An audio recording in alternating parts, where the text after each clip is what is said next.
महावन के घने जंगल में एक खतरनाक झील थी। वहां दिन भर कभी कोई घटना नहीं होती, लेकिन जैसे ही थोड़ा सा भी अंधेरा छाते ही वो झील खूनी झील बन जाती।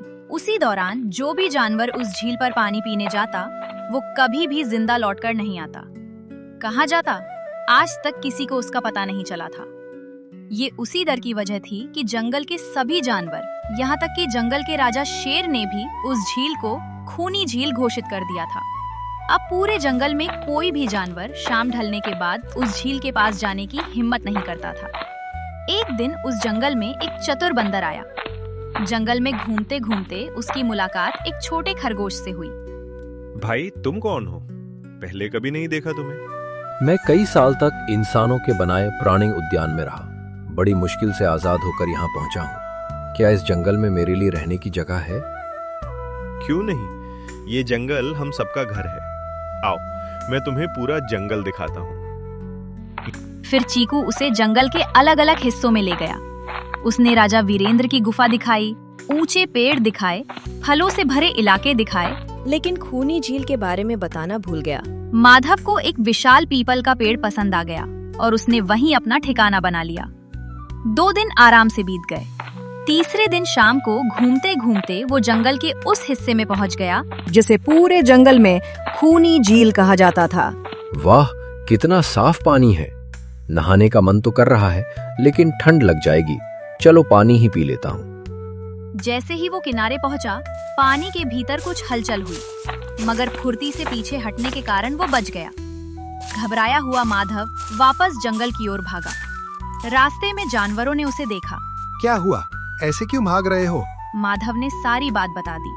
तुम खूनी झील के पास गए थे? तब जानवरों ने उसे पूरी कहानी बताई। माधव हैरान रह गया। तो तुम लोगों ने कभी पता लगाने की कोशिश नहीं की कि असल में वहाँ होता क्या है? नहीं, हम शाम के बाद कभी वहाँ जाते ही नहीं। मुझे लगता है कि तालाब नहीं, उसके अंदर कोई शिकारी छिपा हुआ है। ये सुनकर किसी को यकीन नहीं हुआ। बात राजा वीरेंद्र तक पहुंची। दरबार में सभी जानवर जमा हुए। मैंने पानी के भीतर एक विशाल मगरमच्छ देखा है। वही सभी जानवरों को पकड़ता है। अगर मगरमच्छ होता तो हमें दिखता। वो दिन भर पानी में छिपा रहता है और अंधेरा होते ही शिकार करता है। आखिर तय हुआ कि शाम को सभी छिपकर सच्चाई देखेंगे।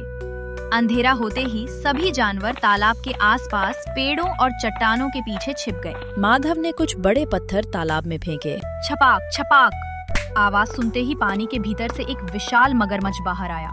लेकिन जैसे ही उसने आसपास नजर दौड़ाई, उसे कुछ गड़बड़ महसूस हुई।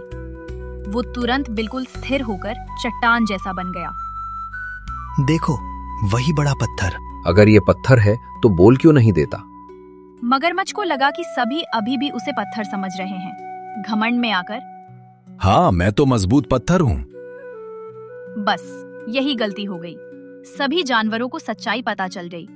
राजा वीरेंद्र गरज उठे। तो ये है खूनी झील का रहस्य। उस रात जंगल में बैठक हुई। समस्या ये थी कि मगरमच्छ पानी में रहता था, इसलिए उससे लड़ना आसान नहीं था। मैंने इंसानों के बीच रहते हुए एक तरीका सीखा है। अगले दिन सभी जानवर मोटी मोटी बेलें और रस्सियां लेकर आए। माधव ने तालाब के किनारे एक मजबूत फंदा तैयार किया। शाम को मगरमच्छ फिर शिकार की तलाश में आगे बढ़ा। जैसे ही वो आगे आया, उसका शरीर फंदे में फंस गया। वो जितना छटपटाता, फंदा उतना कसता जाता। कुछ ही देर में वो तालाब के एक छोटे हिस्से तक सीमित होकर रह गया। अब वो किसी जानवर तक नहीं पहुंच सकता था। सभी जानवर खुशी से झूम उठे। माधव, तुमने पूरे जंगल की समस्या खत्म कर दी। मैंने सिर्फ एक बात सीखी है, किसी भी अफवाह पर आंख बंद करके विश्वास नहीं करना चाहिए। असली कारण खोजने की कोशिश करनी चाहिए। उस दिन से जंगल के सभी जानवर समझ गए कि डर अक्सर किसी जगह में नहीं होता, बल्कि उस खतरे में होता है जो वहाँ छिपा होता है। किसी भी अफवाह को सच मान लेने से पहले उसकी सच्चाई जानने की कोशिश करनी चाहिए। कई बार समस्या उतनी बड़ी नहीं होती जितनी हमें दिखाई जाती है।